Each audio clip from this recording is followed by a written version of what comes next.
बिस्मिल्लाहिर्रहमानिर्रहीम। अस्सलाम वालेकुम फ्रेंड्स, मैं हूं आकाश और आप देखें लर्निंग फॉर हेल्प। आज मैं आपके साथ डिस्कस करने लगा हूं लेक्चर नंबर 25 CS 502 जो कि हमारी सीरीज़ चल रही है पूरी लेक्चर की। उसका आज हम 25वां लेक्चर कर रहे हैं। तो जो लोग यानी कि न्यू आए हैं उनसे गुजारिश है कि चैनल को सब्सक्राइब कर लीजिए और बेल आइकन को भी प्रेस कर लें। और जिन लोगों ने लेक्चर पिछले नहीं देखे तो वो पिछले लेक्चर वॉच कर लें, क्योंकि ये वाला जो लेक्चर है वो पिछले लेक्चर से रिलेटेड है। तो अच्छी तरह समझने के लिए आप पिछले लेक्चर लाजमी वॉच कर लें, ठीक है। तो हमने जो पिछले लेक्चर डिस्कस किया था तो उसमें हमने ये फार्मूला किया था। तो इसमें जो एक्सपेक्टेड कास्ट है किसी भी इनकोडिंग ट्री की तो उसमें हमने इसके एक्सपेक्टेड कास्ट का फार्मूला था BT = n सिग्मा x, यानी कि रिलेशन रखता है करैक्टर से। x कोई एलिमेंट हो सकता है, कोई भी नंबर हो सकता है। तो उसकी प्रोबेबिलिटी है यानी x की प्रोबेबिलिटी उसको हम शो करते हैं px से। और इस तरह डेप्थ किसी जो एलिमेंट होगा उसकी डेप्थ को d से हम ज़ाहिर करते हैं। तो इसमें जो हमारी अप्रोच होगी वो ये कि हम जो हफमैन इनकोडिंग है उसके करेक्टनेस को हम प्रूफ करेंगे। मतलब फ़र्ज़ करें कि अगर हम एक ट्री बनाते हैं जो कि हफमैन एल्गोरिदम से हट कर है, मतलब किसी और से हम मिलकर बनाते हैं, ठीक है। तो उस ट्री को जो है ना हम कन्वर्ट कर सकते हैं हफमैन ट्री में, ठीक है। वो इक्वल होगा हफमैन ट्री के, और उसकी जो कास्ट होगी ना वो भी इंक्रीज़ नहीं होगी, मतलब जो उसकी कास्ट रहेगी वही रहेगी या फिर कम हो जाएगी, ठीक है। और एक और बात जो नोट करने की है वो ये कि जो बाइनरी ट्री होता है हफमैन एल्गोरिदम से बनाया हुआ वो मुकम्मल तौर पर बाइनरी होता है। मुकम्मल तौर पर बाइनरी का मतलब है कि उसके दो नोड होते हैं, मतलब जो दो चाइल्ड होते हैं, एक लेफ़्ट और एक राइट, दोनों तरफ, ठीक है। जो नोड होगा, जो रूट नोड होगा उसके दो होंगे, ठीक है, चाइल्ड। तो उसको फुल बाइनरी ट्री कहते हैं। अब इसमें जो हमारा क्लेम है वो ये कि हमारे पास दो करैक्टर हैं x और y हैं, उनकी जो प्रोबेबिलिटी है वो सबसे कम है, मतलब स्मॉलेस्ट प्रोबेबिलिटी है उनकी। अच्छा, जो ऑप्टिमल कोड ट्री होगा उसमें जो दो करैक्टर होंगे जो मतलब जो सबसे नीचे रखे जाएंगे। क्यों नीचे रखे जाएंगे मैंने आपको ऑलरेडी डिस्कस किया था हमने कि जिसकी फ्रीक्वेंसी सबसे कम होती है तो उसको हम नीचे रखते हैं, सबसे नीचे रखते हैं, और उनसे मिला के हम एक ट्री बनाना शुरू करते हैं, और वो होते हैं सबसे नीचे। तो जो सबसे नीचे लेवल होता है उसको कहते हैं डीपेस्ट लेवल, ठीक है। तो डीपेस्ट लेवल कहते हैं या उसको कहते हैं मैक्सिमम डेप्थ, ठीक है। डेप्थ मतलब गहराई, जितनी यानी कि उसके लेवल बढ़ते जाएंगे उसकी गहराई ट्री की बढ़ती जाएगी। अब इसमें जो प्रूफ है वो ये कि एक ऑप्टिमल प्रीफिक्स कोड हमने ट्री बनाना है T, ठीक है। उसको नाम हम देंगे T का। उसके दो सिबलिंग है, एक B है और एक C है, ठीक है। और हैं कहाँ पे? मैक्सिमम डेप्थ पे हैं। मैक्सिमम डेप्थ का मतलब यह है कि जितनी उसकी डेप्थ है वो उसके सबसे नीचे लेवल पे है। तो नीचे लेवल जो है इसका यानी कि जो ट्री है हमारे सामने T दिखाया गया। अब इसका जो लेवल है ये वाला लेवल है, इसके लेवल होते हैं, ये फर्स्ट जो होता है 0 लेवल कहलाता है 1 और ये 2, ठीक है। तो ये लेवल होते हैं, ये इसकी जो स्टेट होती हैं। अब इसमें देखें जो B और C है ये मैक्सिमम है लेवल पर, यानी डेप्थ लेवल पर है, और इनकी जो फ्रीक्वेंसी है वो सबसे कम है, प्रोबेबिलिटी इनकी सबसे कम है। अच्छा, जो मैक्सिमम डेप्थ पे हैं तो ऐसा ट्री जो हमें दिखाया गया है। अब जो प्रोबेबिलिटी B की है ना वो लेस देन और इक्वल टू प्रोबेबिलिटी C की है। तो P को मैं प्रोबेबिलिटी यानी जो प्रोबेबिलिटी है उसको मैं लिखूंगा या मैं कहूँगा सिर्फ P कहूँगा। तो आप समझ जाना कि मेरा मकसद प्रोबेबिलिटी है, ठीक है। तो मैं अब आइंदा पूरा P नहीं कहूँगा, P का मतलब फिर प्रोबेबिलिटी है, ठीक है। प्रोबेबिलिटी कैसे निकालते हैं तो वो मैं पिछले लेक्चर में डिस्कस कर चुका हूँ, तो वो आप देख सकते हैं अगर आप भूल गए हैं तो। अच्छा, अब इसमें जो पॉइंट है वो ये कि जो प्रोबेबिलिटी B की है यानी PB इज़ लेस देन और इक्वल टू PC के, ठीक है, क्योंकि दोनों डीपेस्ट लेवल पर हैं। इसी तरह वैसे अगर देखा जाए तो ये वाला जो लेवल है X का वो इससे ऊंचा है, ठीक है, और ये डीपेस्ट लेवल है थोड़ा सा इसका। फिर भी तो PX इज़ लेस देन और इक्वल टू PY के, ठीक है। तो ये इस ट्री से रिलेटेड है। अच्छा, अब इसमें जो है वो ये कि हमारे पास ऑलरेडी जो है X और Y हैं, दो स्मॉलेस्ट प्रोबेबिलिटी हैं इनकी, ये हमने क्लेम किया अभी, ठीक है। तो हम कह सकते हैं जो PX है वो लेस देन और इक्वल टू PB के है, क्योंकि एक दूसरे से रिलेट है। अब इसका क्या मतलब है? इसको इन दोनों को हम स्वैप कर सकते हैं, मतलब हम इसको प्रूफ भी करेंगे आगे जाके कि अगर हम X की जगह पे B को रख दें और B की जगह पे X को रख दें, ठीक है, तो हमारी कास्ट इंक्रीज़ होती है यानी होती या फिर वही रहती है। इसी तरह हम ये भी प्रूफ करेंगे कि अगर y और c दोनों को आपस में यानी रिप्लेस कर दिया जाए, इनकी जगह में आपस में चेंज कर दी जाए, तो फिर क्या फ़र्क पड़ता है, क्या नहीं पड़ता। तो जिस तरह हम अगर इसको ड्राइव करके निकालेंगे तो इस तरह हम इसको भी निकाल सकते हैं। तो हम कह सकते हैं अब इसमें जो यानी कि बात है वो ये कि P Y is less than equal to P C के, ठीक है। पी एक्स जिस तरह हो गया पी बी किससे रिलेटेड और पी सी किसके रिलेटेड होगा, पी वाई के, ठीक है। अच्छा, अब क्योंकि डेप्थ जो है डीपेस्ट लेवल है, अब देखें जो इसका सी है तो इसका डी सी होगा और इसका डी बी होगा, ठीक है। तो D B is greater than equal to D X, ठीक है। यानी कि जो इसका जो डेप्थ बी की है वो ग्रेटर है या फिर इक्वल है डी एक्स के, ठीक है। और इसी तरह डी सी यानी जो डेप्थ सी की है वो ग्रेटर देन और इक्वल टू है वाई के, ठीक है। डी को हम यहाँ पे डेप्थ कह रहे हैं। अच्छा, अब हम अगर ये हमारे पास एक सपोज है कि P B minus P X, यानी कि अगर पी की यानी कि बी की जो प्रोबेबिलिटी है उसमें से अगर हम एक्स की प्रोबेबिलिटी को माइनस कर दें तो हमारा जो आंसर आना चाहिए वो ज़ीरो आना चाहिए या फिर ज़ीरो से बड़ा होना चाहिए, ठीक है। वो माइनस में नहीं जाना चाहिए, नेगेटिव नहीं होना चाहिए, ठीक है। मसलन फ़र्ज़ करें अगर इसकी एक है और इसकी भी एक है, अगर दोनों की एक को फिर भी तो जवाब ज़ीरो आता है, ठीक है।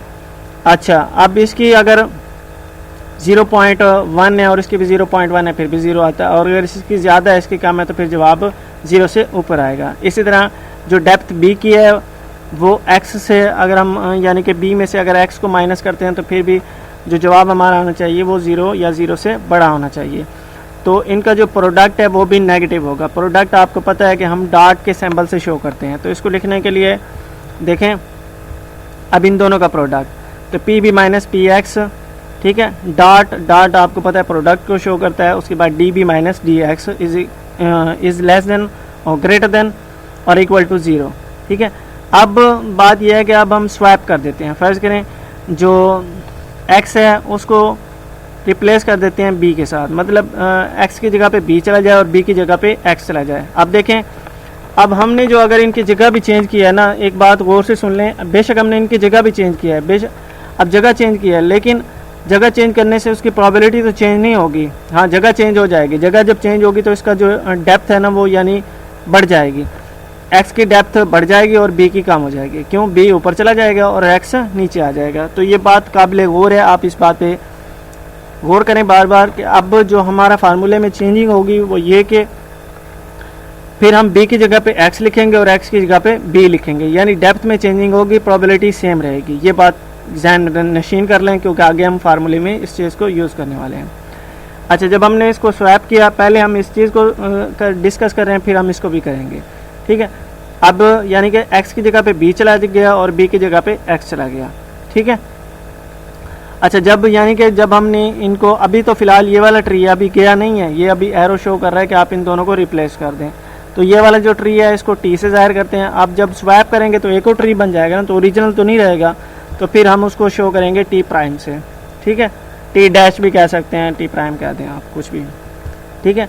अच्छा, अब आप देखें एक और नया ट्री बन गया। आप देखें यहाँ पे x था, अब यहाँ पे b चला गया है, ठीक है, और b की जगह पे x आ गया है। अब दोनों की जगह आपस में चेंज हो गई है, तो प्रीफिक्स ट्री है t डैश या t प्राइम, तो after x and b are swapped. अब जो टोटल कास्ट है आप देखें, जो अब ये वाला जो ट्री है इसकी जो एक्सपेक्टेड कॉस्ट है उसके लिए बी टी प्राइम, तो जो हमारी जो एक्सपेक्टेड टोटल फैसले कास्ट थी उसमें से हम जो अब हम मालूम कर रहे हैं इसको हम माइनस करेंगे, ठीक है। तो ये फार्मूले के मुताबिक है जो हमने ये फार्मूला पढ़ा था, ये वाला, ठीक है, बी टी। तो इसकी निकालें। आप देखें अगर यहाँ पर हम x की मालूम करना चाहते हैं तो पी एक्स क्या होगा, ये डी एक्स होगा, ठीक है, यानी x को हम रिलेट कर रहे हैं। इसी तरह हम अगर यहाँ पे कोई और रख दें, पी वाई रख दें, तो फिर हम यहाँ पे पी वाई और डी वाई लेंगे, ठीक है। तो एक बार हम प्लस कर लेंगे इसको, एक बार माइनस कर लेंगे, तो टोटल में से हम इसको माइनस कर रहे हैं। अच्छा,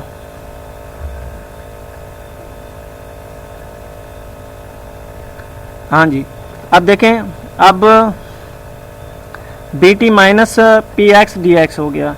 पी एक्स क्या है, जो प्रोबेबिलिटी है एक्स की, और डी क्या है, डेप्थ है एक्स की। अच्छा, फिर हम एक बार अब प्लस कर रहे हैं, पी एक्स डी बी। अब देखें जो प्रोबेबिलिटी है वो सेम है एक्स की, ठीक है। माइनस हमने जब किया तो देखें सेम है। अब जब मैंने आपको पहले भी बताया था कि जो इसकी जो डेप्थ है वो चेंज हुई है, ठीक है, यानी x की जगह पे b चला गया और b की जगह पे x आ गया है, तो px जो प्रोबेबिलिटी है वो तो सेम रहेगी। अब देखें dx की जगह पे अब हम लेंगे db, क्यों? क्योंकि हमने रिप्लेस कर दिया था b को x के साथ, ठीक है। तो यहाँ पे अब जो डेप्थ आएगी वो b की आएगी। इसी तरह फिर हम माइनस करेंगे प्रोबेबिलिटी b की, ये तो आप x की डिस्कस कर रहे थे ना, अब हम प्रोबेबिलिटी b की डिस्कस करेंगे और डेप्थ b की, जो ओरिजिनल केस था। फिर क्या हुआ जी, हमने उसको चेंज कर दिया था, तो प्रोबेबिलिटी जो है वो सेम रहेगी, जबकि जो डेप्थ है वो चेंज हो जाएगी। अब देखें इधर पे आ गया पी बी जो सेम है ऑलरेडी, पी बी देखें यहाँ पे सेम है, और उसके बाद डी एक्स चेंज है, सही है। अच्छा जी, अब इसमें देखें, अब हम इसको अरेंज करते हैं कैसे। ये वाला जो पार्ट है ना, ये वाला आपका, ठीक है, अगर हम इसको पहले लिख लेते हैं, इधर पे ये वाला पार्ट आ गया बी एक्स, यहाँ पे ऑलरेडी इसने एक स्टेप आगे कर दिया है, फर्दर कर दिया है। मैं चलें आपको यहाँ पे लिख के दिखा देता हूँ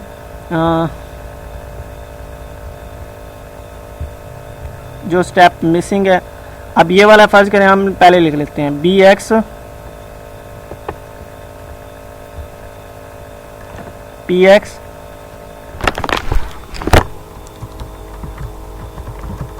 ठीक है जी। उसके बाद हमारे पास है डी बी, डी बी। अच्छा जी, फिर हम ये वाला जो माइनस है इसको हम बाद में अगर लिखते हैं तो यहाँ पे हम इसको माइनस लिखेंगे। माइनस लिखने के बाद हम लिखेंगे पी एक्स, ठीक है जी। उसके बाद हमारे पास क्या है, डी एक्स है। ये सिंपल मैथमेटिकल कैलकुलेशन है, इसमें कोई रॉकेट साइंस नहीं है। अच्छा, जैसे हम फैक्टराइजेशन करते थे, अब क्या होगा, मैं सिर्फ इसी पार्ट को कर रहा हूँ, ये वाला उन्होंने नहीं छेड़ा, ठीक है। अच्छा जी, अब इसमें से आप देखें कॉमन कौन सी चीज़ है। आप सबको नज़र आ रहा है कि ये जो इधर पी एक्स है ये कॉमन है, हमने इसको कॉमन ले लिया। अब बाकी इधर क्या बचा, सिर्फ डी बी बचेगा।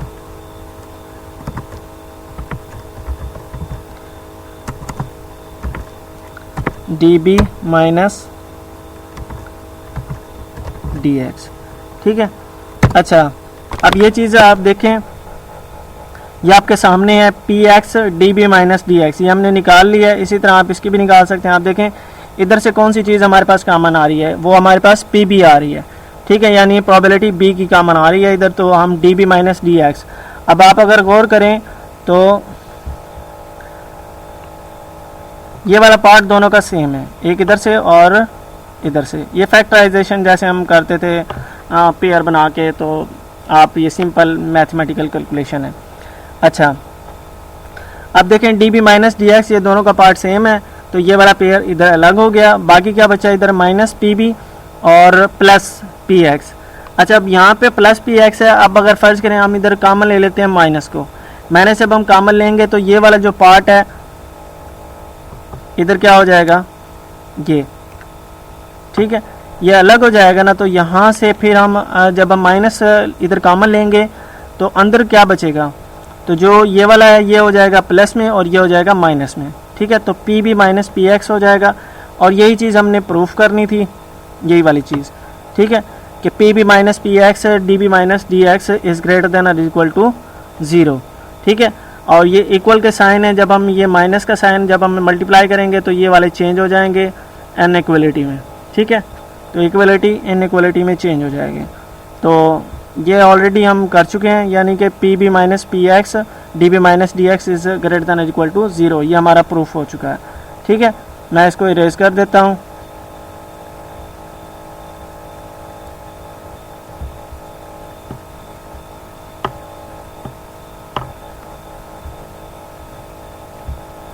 अच्छा जी, अब ये वाला जो केस है आपके सामने, ये वाला, ये, ठीक है, ये हम नहीं प्रूफ करना था। ये देखें आप, ये वाला P B minus P X dot D B minus D X, ठीक है। तो अब ये हमने इसका कैलकुलेट कर लिया है। तो thus the cost does not increase implying that T prime is an optimal tree. ठीक है, तो वही वाली चीज़ निकली है, तो इसलिए जो टी प्राइम होगा ना वो भी एक ऑप्टिमल ट्री होगा, यानी कि उसकी जो कास्ट है वो इंक्रीज नहीं हो रही, वो सेम रह रही है। ठीक है, तो इसी तरह हम जिस तरह हमने इसको कैलकुलेट किया था, यानी बी और सी को हमने उसको बी और एक्स को स्वैप किया था, इसी तरह हम सी और वाई को भी स्वैप कर सकते हैं। ठीक है, तो जब हम स्वैप करेंगे तो वाई जो है सी की जगह पे चला जाएगा और सी वाई की जगह पे चला जाएगा।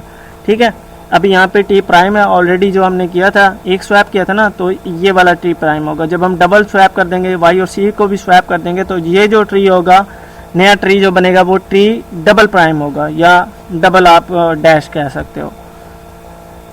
तो इसी तरह हम इसकी भी कैलकुलेशन कर सकते हैं, वो हम आगे करते हैं। पहले हम इसको पढ़ लेते हैं। जो ऑप्टिमल कोड ट्री होता है जिसमें 2 करैक्टर सिबलिंग होते हैं, मैक्सिमम डेप्थ इन ट्री, वो हम डिस्कस कर चुके हैं। ठीक है, तो अब वो कहता है कि जो कंप्लीट प्रूफ है करेक्टनेस का हफमैन एल्गोरिदम का, वो इंडक्शन पे हम प्रूफ कर सकते हैं एन करैक्टर के लिए। ठीक है, तो जो हफमैन एल्गोरिदम होता है वो प्रोड्यूस करता है ऑप्टिमल प्रीफिक्स कोड ट्री। ठीक है, यानी कि जो भी सोल्यूशन वो प्रोवाइड हमें करता है वो करता है ऑप्टिमल करता है। ठीक है, कि उससे बेस्ट सोल्यूशन हमें नहीं मिल सकता। तो जो प्रूफ है इंडक्शन का ऑन एन, यानी एन करैक्टर पर, तो नंबर ऑफ करैक्टर एन है, तो उसके लिए जो बेस केस होगा वो हमारा वो 1 होगा। मतलब हम 1 से स्टार्ट करेंगे, हम 0 से स्टार्ट नहीं करेंगे। जो हमारा बेस केस होगा वो 1 होगा। तो जो ट्री का कंसिस्ट होगा सिंगल नोड पे या सिंगल लीफ नोड पे, आपको पता है वो ऑप्टिमल होगा। क्यों? क्योंकि वो है ही जब सिंगल, तो उसमें से मजीद कैलकुलेशन की हमें ज़रूरत ही नहीं पड़ेगी, तो वो सिंपली होगा। इसी तरह हम एन करैक्टर के लिए भी कर सकते हैं। ठीक है, जो प्रीवियसली था हमने क्या किया था कि 2 करैक्टर थे, एक्स और वाई थे, उनकी जो लोएस्ट प्रोबेबिलिटी थी वो हमने नीचे उनको रख दिया था सिबलिंग में, जो नीचे नीचे डीप पे हमने रख दिया था ना। अब वो कह रहा है कि रिमूव कर दें एक्स और वाई को और उनको रिप्लेस कर दें एक नए करैक्टर के साथ, जेड के साथ। ठीक है, और जो उसकी प्रोबेबिलिटी है ना, यानी पी जेड जो है वो इक्वल होगी पी एक्स के और पी वाई, इन दोनों के सम के इक्वल होगी। ठीक है, तो उसमें फिर n-1 करैक्टर रह जाएंगे, बाकी रह जाएंगे। ठीक है, अच्छा, अब वो कह रहा है कि कंसीडर करें एक प्रीफिक्स कोड ट्री टी है, अब उसमें एक नया नोड सेट किया, अब n-1 करैक्टर है। अब वो कह रहा है कि हम इसी तरह कन्वर्ट कर सकते हैं टी को, यानी जो ट्री होगा हमारे पास उसको हम प्रीफिक्स कोड ट्री में यानी ट्री प्राइम में कर सकते हैं of original set of n character का। ठीक है, बस अब हमने क्या करना है, अब x और y की जगह पर हमने z पुट करना है। ठीक है, z with node x and y। ठीक है, अब वो कह रहा है कि this is essentially undoing the operation where x and y were removed and replace by z। ठीक है, तो bt इसी तरह आप इसको कैलकुलेट कर सकते हैं, px dx, अब उसको आप pz कर लेंगे। और इस 1 का मतलब ये है कि x और y जो है एक लेवल ज़्यादा है, इसका मतलब ये है 1 का। ठीक है, बाकी ये उसी तरह आप कैलकुलेट कर सकते हैं। फिर भी अगर कोई कन्फ्यूजन हो तो आप कमेंट सेक्शन में मुझसे पूछ लेना, मैं आपकी कन्फ्यूजन दूर कर दूंगा। अच्छा, अब इसमें वो ये कि जो कास्ट है वो चेंजेस होती है, but change depending on no way on the structure of tree T. T is for n-1 character. तो मिनिमाइज जो कास्ट होगी फाइनल ट्री की, we need to build tree T on n-1 character optimally by induction. This is exactly what Huffman algorithm does.